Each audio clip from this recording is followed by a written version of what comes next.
They are essential for your thyroid. If you are not getting enough carbs, you are going to be downrating the thyroid, and your thyroid is your battery. It is your metabolism, and it will slow things down. You may find that you're sluggish, you're gaining weight, and you're not doing anything different, or it's just impossible to lose weight. Those good carbohydrates are metabolism revving, and they're hormone loving. Gaining belly fat in perimenopause and menopause, even while eating trim healthy and doing all the right things? Feeling exhausted, inflamed, and so done with the scale? Hey, I'm Chris Honeycutt, Jesus follower, trim healthy coach, and your midlife hype girl. I believe God didn't design you to live stuck, bloated, or burned out.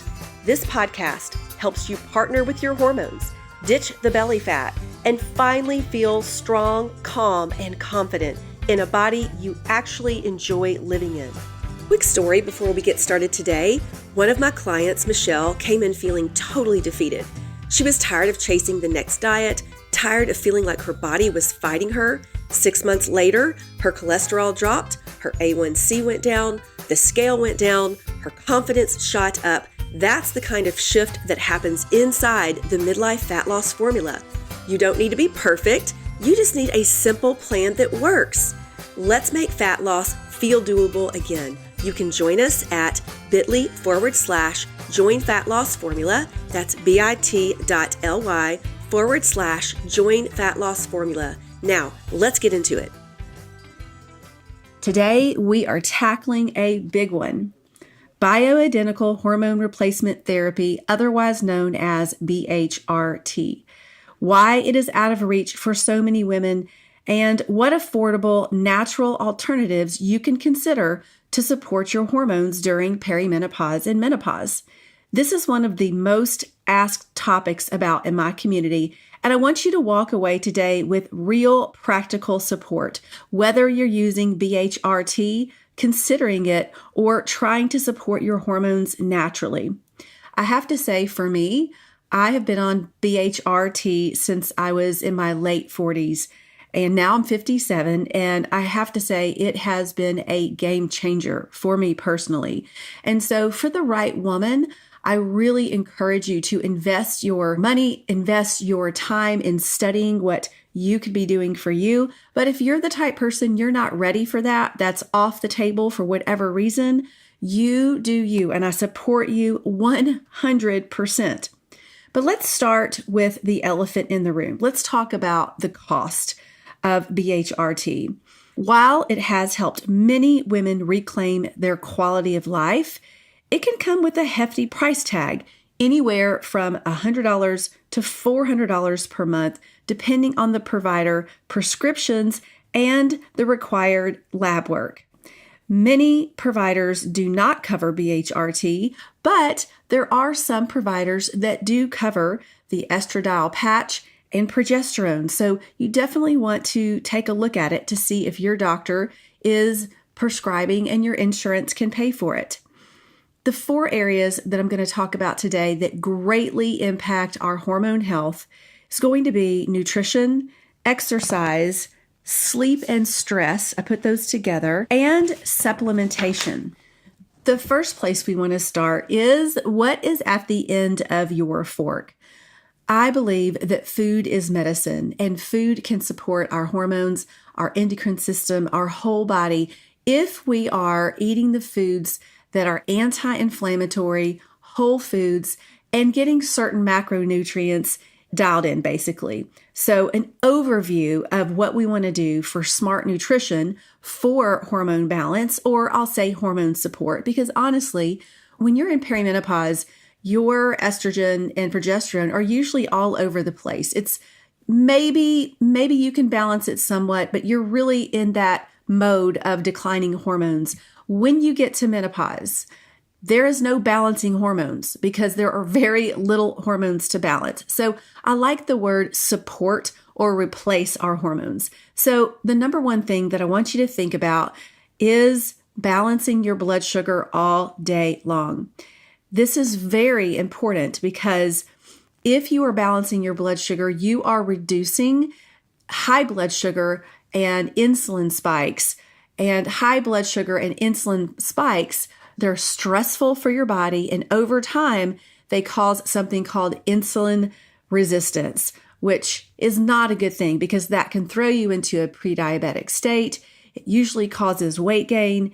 And it's not the best balance for your body. So we really want to balance our blood sugar. So every meal should include protein, fat, and fiber, or protein, carbs, and fiber, or maybe you mix those up for a crossover. But that protein is really going to be a kingpin for your hormones, believe it or not. We also want to avoid the high sugar snacks that spike insulin, which worsens hormonal chaos. Isn't that interesting that the junky food that we eat spikes insulin, and insulin is not playing well on the playground with our hormones? So we really want to avoid those. And the best way to do that is to replace those junky foods with foods that you can enjoy. There's so many foods that you can find that you can replace and you can really enjoy them. It does take a little bit of time, but I know it's much easier just to grab those chips and to grab those cookies and to eat the donut at the Sunday school. But every time you do that, you are throwing your body into hormonal chaos in your midlife season. So that really guards and governs me. I don't crave sugar anymore or sweets anymore, which I'm so happy about that. And I actually want to come on and do a podcast of how I overcame my sugar addiction. But for those of you that are struggling with grabbing the goldfish off your grandkids' plate or your kids' plate, or eating peanut butter and jelly sandwiches or late night ice cream, every once in a while, you guys, that's okay. 80-20 rule. And for some of you, 90-10 would be better. And if you are extremely insulin resistant, probably none for a while. But there are things you can eat. Second, we want to eat in a regular timing schedule, which is not grazing all day long, not eating in between meals. But what you are doing is you're eating a reasonable size meal, breakfast, lunch, snack, and dinner. When we overeat, we are also contributing to more an insulin-resistant body because your body cannot burn through all that fuel and then start burning its own fat. So insulin comes in and it can't get the glucose out of the cells and it starts storing it as fat. Next, we really want to support the liver. The liver in midlife sometimes becomes sluggish for a lot of different reasons, you guys. It could be aging. It could be poor diet. It could be that you have an underlying issue. It could be that you're just toxic. There's so many things that are toxic in our environment. Everything we put on our skin, everything we put in our mouth, all of our cleaning supplies. And as we age, we aren't methylating as well. We're not detoxing as well. So we can store those up. And those toxins are actually stored in our fat. And when those toxins are stored in our fat, it increases inflammation in our body. And inflammation is just a place where disease can easily set in unless we really work on that inflammation. Next, we want to hydrate. I know we always hear about this, but it is so important. Hormonal shifts can dehydrate you. And so we want to make sure that you're getting your water. If you don't love water, I don't love water, you can add lemon to it. You can add cucumber to it. You can make one of your favorite Trim Healthy sippers. I love several of them. One of my favorite is the Parrot Punch sipper. And there are many, many other great drinks. One of my other favorites is Ultima Protein Powder. It's an electrolyte with sparkling water. Sometimes I'll squeeze a little lemon in there. That's a great way to support my hydration. It's a great way to support detox. And then we want to avoid those xenoestrogens. Those are the plastic, the conventional meat and dairy, the synthetic fragrances that mimic estrogen in the body. These are the things we want to move towards more natural products. Now, I know it could be expensive and overwhelming to try to overhaul everything. The way that I did it was I took one thing at a time. I made a list. I took one thing at a time and I started to overhaul that one thing. And I started with, well, maybe a couple things, but I started with my kitchen. And I went from plastic Tupperware, which, by the way, I still use a little bit because I send dishes home to my kids or to my mom. Those are really for them to take home, dump on a real plate, and heat up as they want to heat up, not in the microwave. We do not want to heat up plastics in the microwave. Plastics get in your food. That is an endocrine disruptor. It will disrupt your thyroid and your hormones.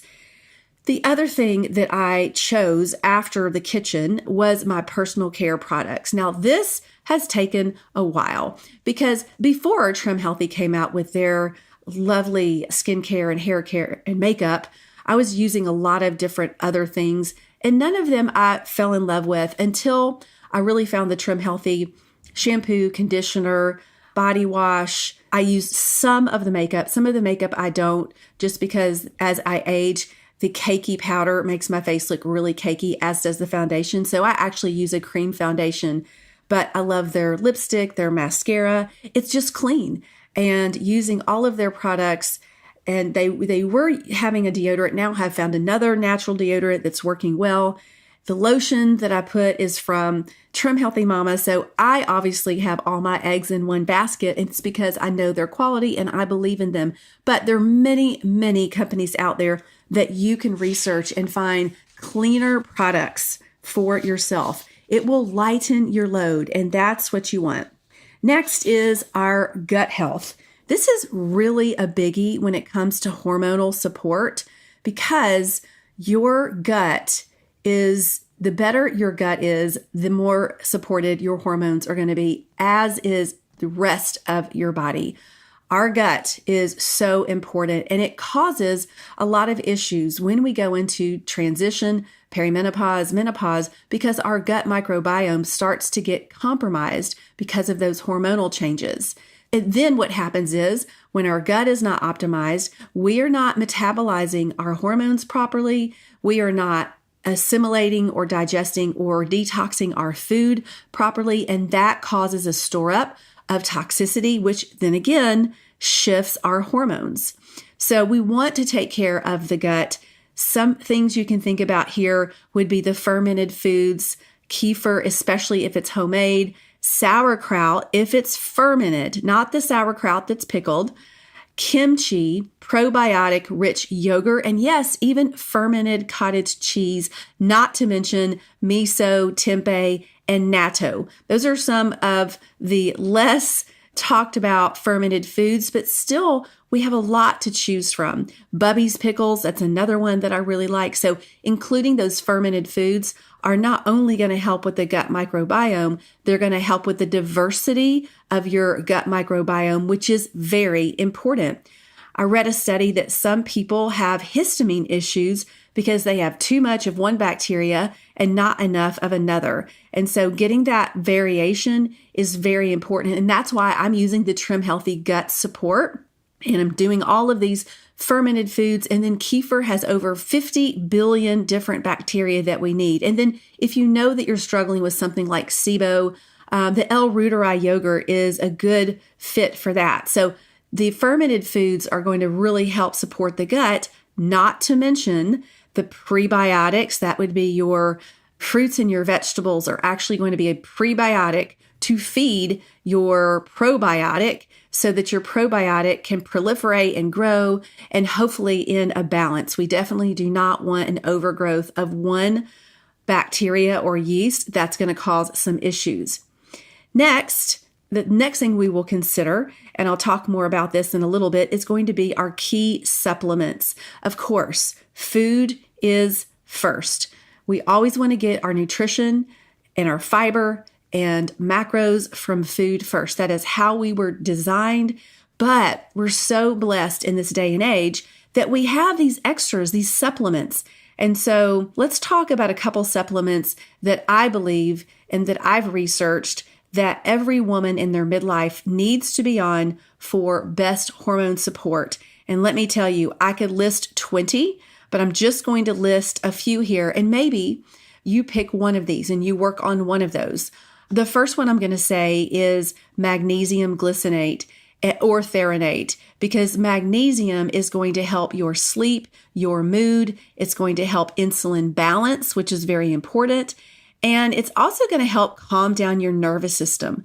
When estrogen walks out the door, cortisol rises, and that's when you get that sort of wired feeling or anxious feeling. That is cortisol. And so magnesium can really help reduce cortisol levels, can also help your nervous system calm down, and it's great for sleep. And our body uses magnesium for over 500 different functions. So it is important. You can find some magnesium in pumpkin seeds, in chocolate, various other foods, but sometimes we just can't get enough of that from our food sources. The next supplement is actually a hormone, and it is vitamin D, D3K2. And this has been studied to show that it is supportive of brain health, hormonal health, immune system, and many other functions. So how you want to go about that is you want to get your vitamin D levels tested first before you just start taking vitamin C. And I've talked to a lot of you and you say, oh, I live in Florida and I'm outside all the time, or I'm outside. These days, for whatever reason, sometimes that is not enough. And that is my story because I spend a lot of time outside, could not get my vitamin D levels up. And finally, when I was able to get that right dose with my practitioner, I was able to get it up where it needed to be, which is 60 to 80. That's the optimal range for that vitamin D. B complex, especially if you don't methylate well, if you have the MTHFR genetic SNP, which 60% of the population has, B complex that's methylated, those are your stress vitamins. Those vitamins are going to really support the woman in midlife with her hormones. So that B complex is really important. Adaptogens can be very helpful, especially in perimenopause. And I'm not going to say don't take them in menopause, but here's the deal. When you're in perimenopause, you still have some hormone fluctuations.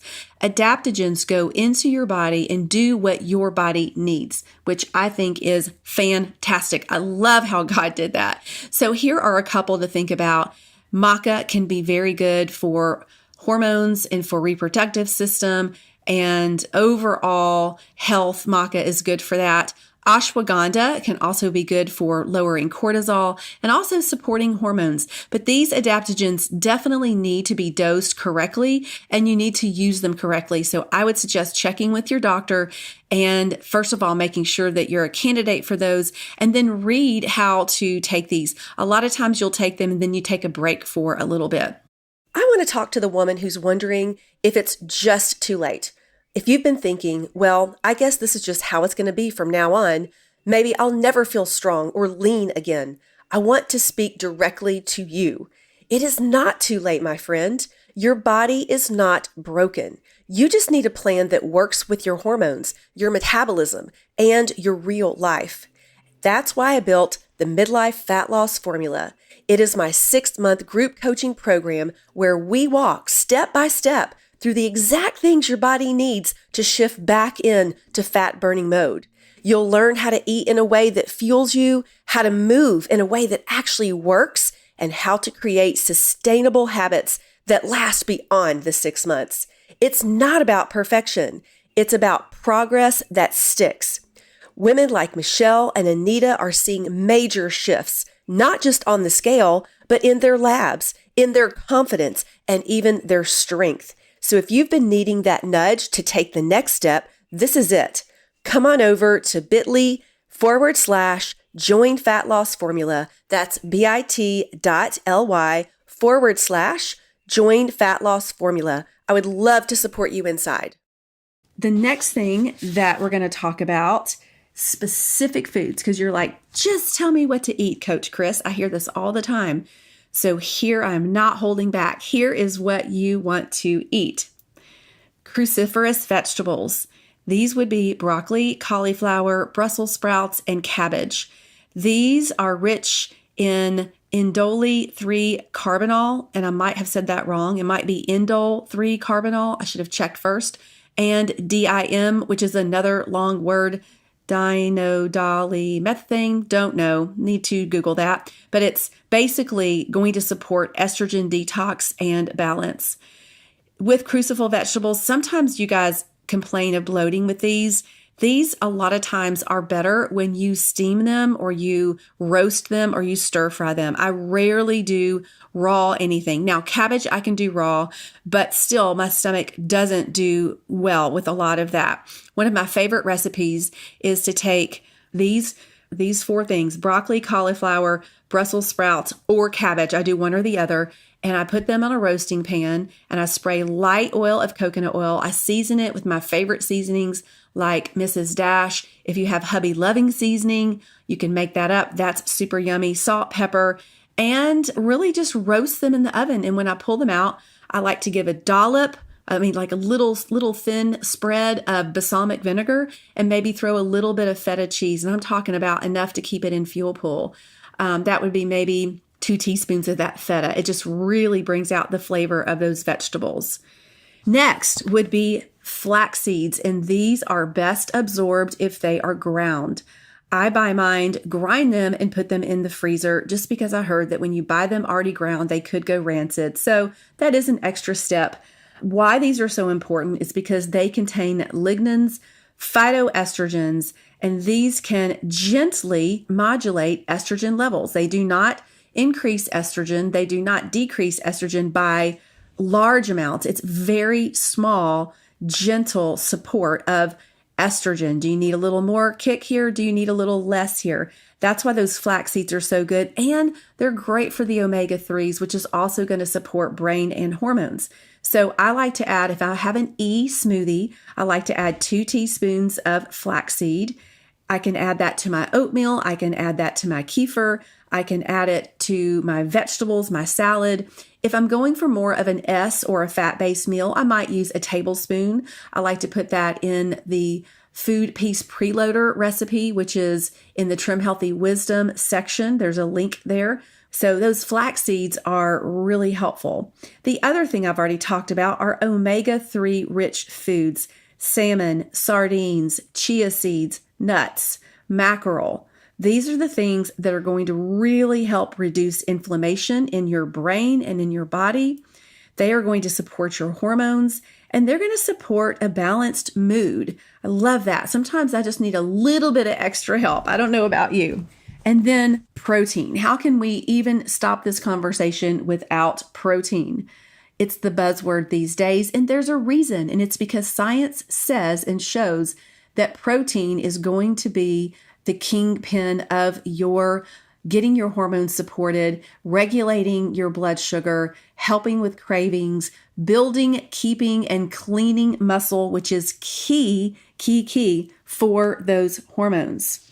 Some examples of some good quality protein would be eggs, your grass-fed beef, poultry, bison, collagen, legumes. We've got some supplements. My favorite, Optimized Whey protein powders and essentials.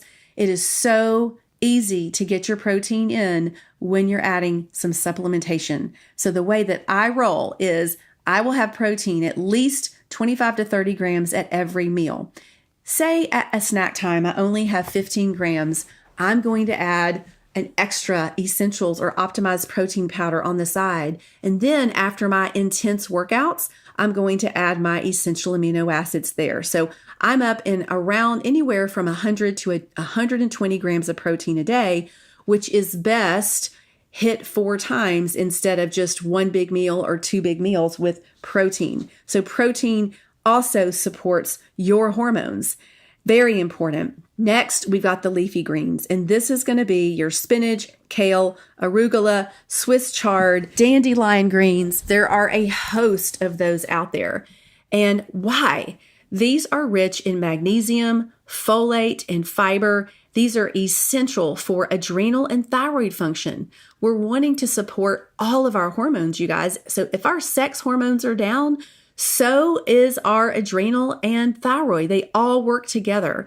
So we really want to support those. So I like to rotate my greens to get a variety of micronutrients. So one of my favorite recipes is to take bok choy, and I prefer baby bok choy, and Swiss chard, and I put it in my Instant Pot with a cup of chicken broth, a touch of sesame oil, garlic salt, and just turn it on for 1 minute. As soon as the 1 minute is off, You're going to vent it so that you let all the steam out, and they are perfect. And I love to top that with maybe a little bit of miso paste, or I might put some Bragg's or coconut aminos in there.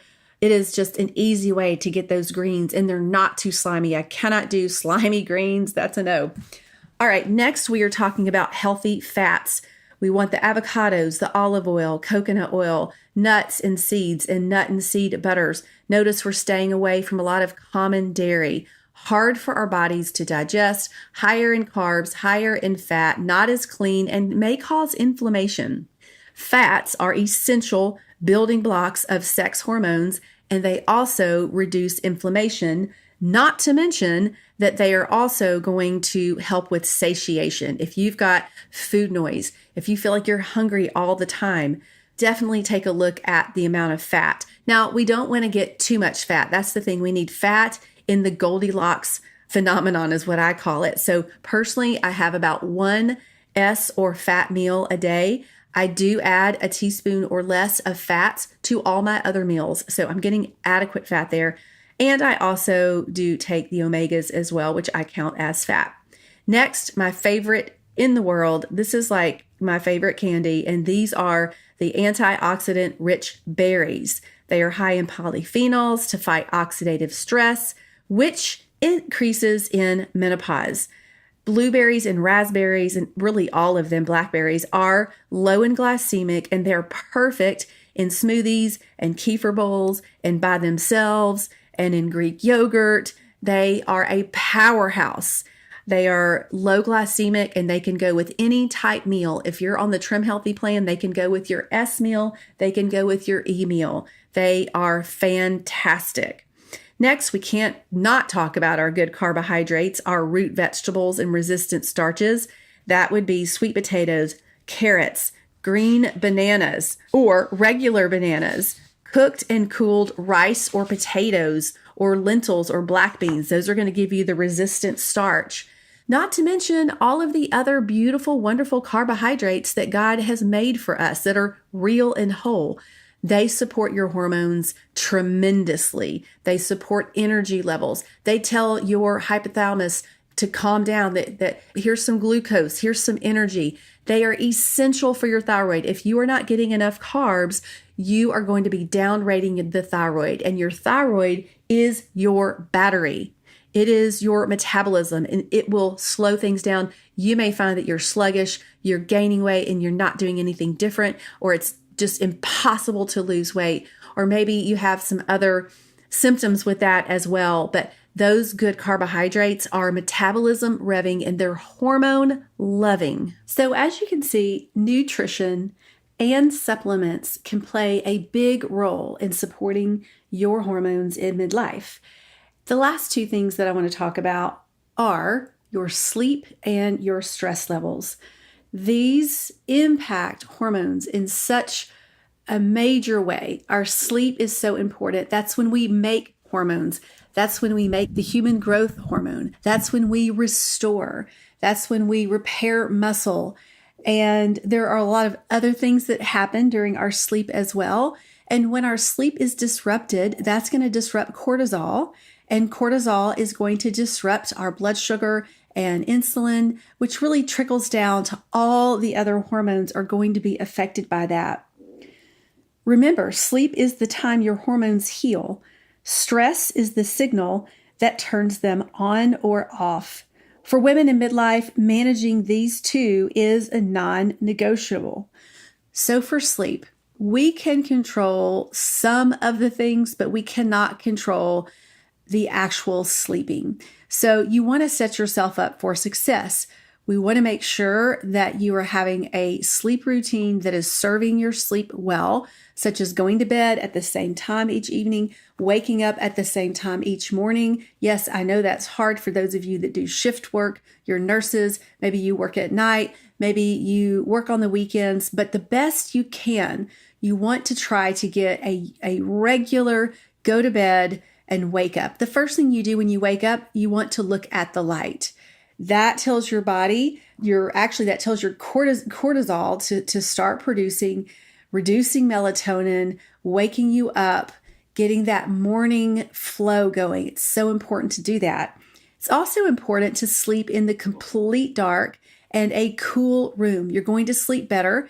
You don't want to have a lot of lights on, or you definitely don't want to be super hot when you go to sleep.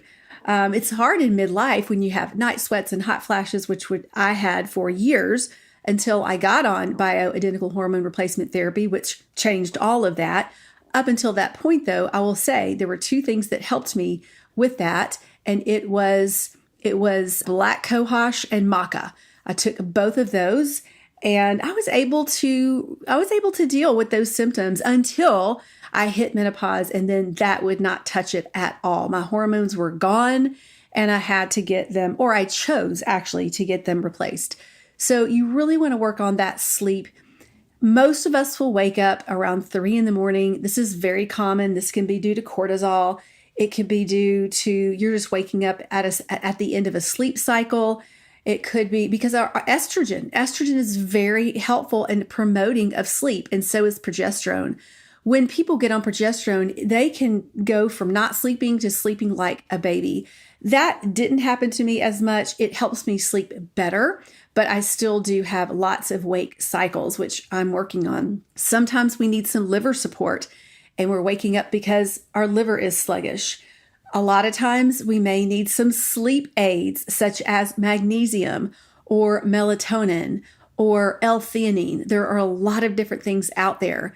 And so I would really work on getting off of any blue light. The blue lights are keeping your brain awake. It's telling you, stay awake, stay awake. So you want to dim the lights. If you can purchase some of the yellow glasses that kind of help bring down everything, it's going to help bring down your nervous system, which is what we want. We want to wind down time. We don't want to be up scrolling. We don't want to be up with cleaning the house at 10 o'clock at night or stressing over things or trying to get things done. That is going to work against your sleep.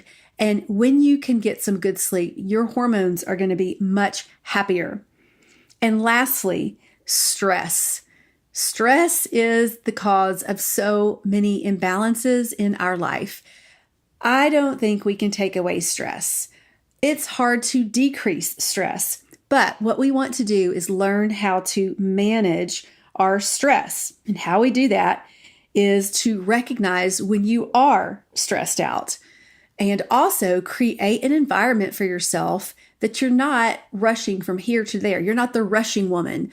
You're giving yourself margin. I know for years, I would not give myself margin. I would literally book myself something from 1 to 2. Then I knew I had something at 2:30. So I'm scrambling to get to the 2:30 thing. And then I never gave myself, 15 or 30 minutes in between calls or in between appointments or homeschooling things.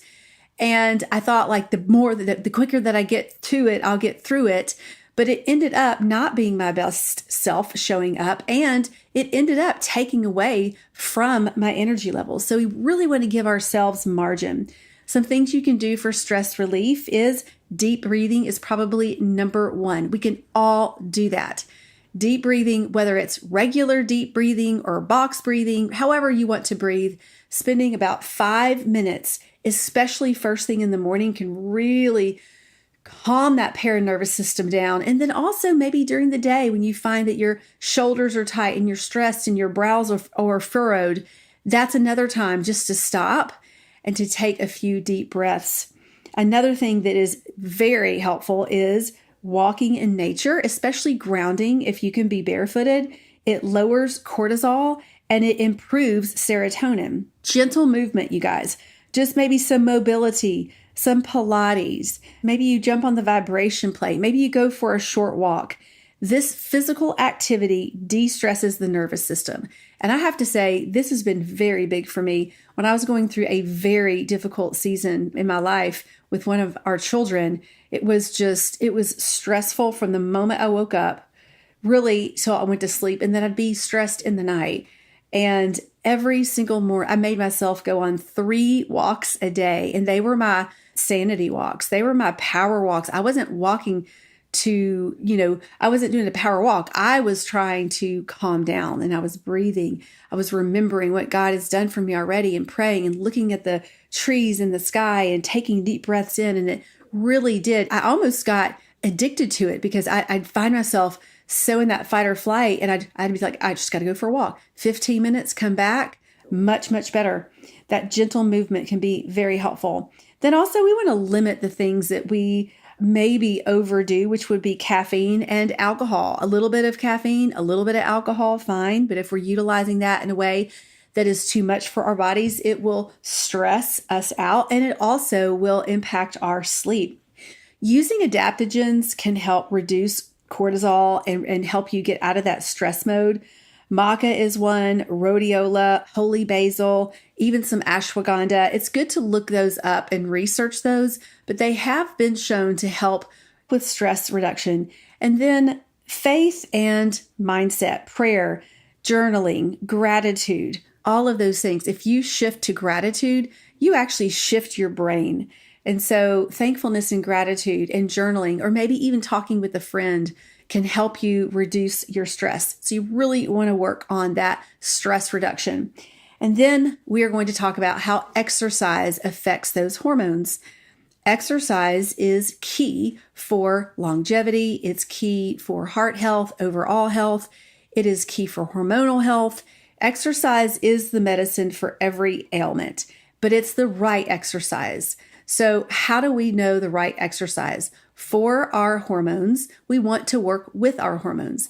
If you are still cycling, you may want to look up How to Work Out with Your Cycle by Stacy Sims. She has a great article on that. When you're in midlife or menopause, you want to do exercises that are not stressful and raising cortisol, which work against your hormones. So we want to do polarized training, which means walking is wonderful. Please go for a walk. Add a weighted vest if you want to. That's going to help with bone density and calorie expenditure. Totally fine. But we want to do things that are going to help our hormones, like build muscle and keep muscle. And the way you do that is to lift heavy. We want to be lifting weights at least twice a week, heavy weights to impact our muscles, to break down the muscle fibers so they'll build back up stronger. Your muscle is your longevity. Muscle also helps with insulin resistance. Muscle is going to help you with blood sugar regulation, which all of that contributes to healthy hormones. So pick up those weights, ladies. Start with where you need to start with. If you're a beginner, start beginner, but move up and make sure you're lifting.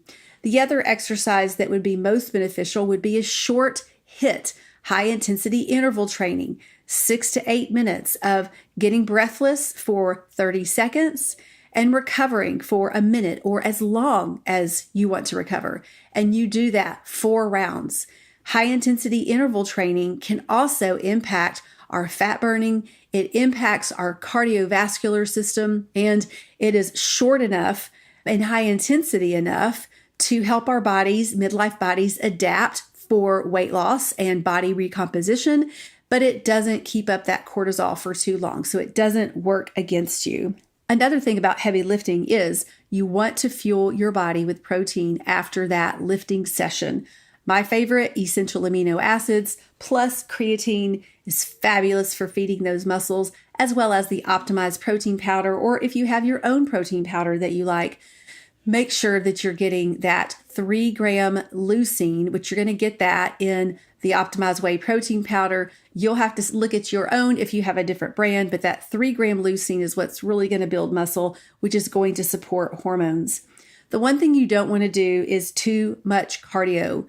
You will raise cortisol and your body will start eating your own muscle. Too much cardio, too much running, too much chronic high intensity workouts cause high cortisol and they deplete progesterone. So that's going to go against progesterone. Allowing recovery is important. More is not better, you guys. 2 times a week strength training, 1 time a week HIIT, walking in between is plenty. That is plenty. If you want to do more, you might want to use some passive exercises on those other days, and you want to see how you feel. How are your results? You may need to back off on that exercise, but the exercise is going to help support those hormones. All right, gang. I know this is a lot of information. This is a longer podcast than I normally do, but I wanted you to get the picture of the things that you can do to help your hormones even if you're not doing BHRT, which again are nutrition, exercise, sleep, stress, and supplements. These are the things that you can utilize to help those hormones work together in harmony. These hormone shifts, they can feel overwhelming, but they don't have to make you feel hopeless. Whether you're using the BHRT or not, you can still use these strategic choices every day that support your body, your brain, and belly fat goals in this season. Thank you guys so much for tuning in to the Menopause Makeover. Don't forget to subscribe, leave a review, and share this episode with a friend who needs it. I'll see you next week. Did you know that I have a free community of women in midlife just like you? Busy women who are working hard to lose weight with the Trim Healthy plan but feel hijacked by hormones and unexplained weight gain. I share menopause tips, superfood spotlights, delicious recipes, and so much more. Come join us at facebook.com/groups/get-your-trim-on. Hey, Midlife Mama. I hope you enjoyed today's episode. If so, would you take 30 seconds and share it with a friend who may be struggling to lose weight in menopause without confusion and overwhelm? Also, please leave a quick review for the show on Apple Podcasts. It blesses me to know this podcast is helping you. Time to grab my protein smoothie and head to the pickleball court. I'll meet you back here on Wednesday for another episode. See ya!